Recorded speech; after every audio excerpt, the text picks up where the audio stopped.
Magiging madali na ang pag-aampon ng bata matapos lagdaan ni Pangulong Rodrigo Duterte ang batas para dito. Mula sa Malacanang, may report si Rosalie Cos live. Yes, Rosalie. The subject of any Yes, magandang tanghali, Floor. Isa ng batas ang Simulated Birth Rectification Act matapos pirmahan ni Pangulong Rodrigo Duterte. Layo ng batas na ito na padaliin o gawing simple ang pag-aampon ng bata sa bansa.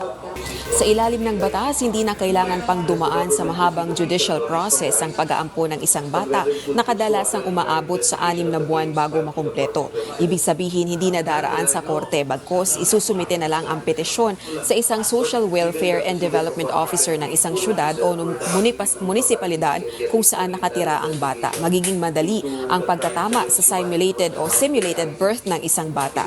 Birth simulation ang tawag sa tampering ng civil registry para ilagay sa record na ang sanggol ay anak ng isang babaeng hindi nagluwal sa kanya o hindi niya biological mother. Dahil sa bagong batas, may amnesty na para maitama ang tinatawag na simulated birth alang-alang sa kapakanan ng bata at exempted na sa criminal, civil at administrative liability ang mga nais magtama ng birth record ng isang bata. Floor, pinahintulutan ng naturang batas na mai-enjoy ng mga batang simulated ang birth records ang mga benepisyong natatanggap ng mga legally adopted children. Balik sa iyo, Floor. Maraming salamat sa iyo, Rosalie Cos, nagulat mula sa Malacanang.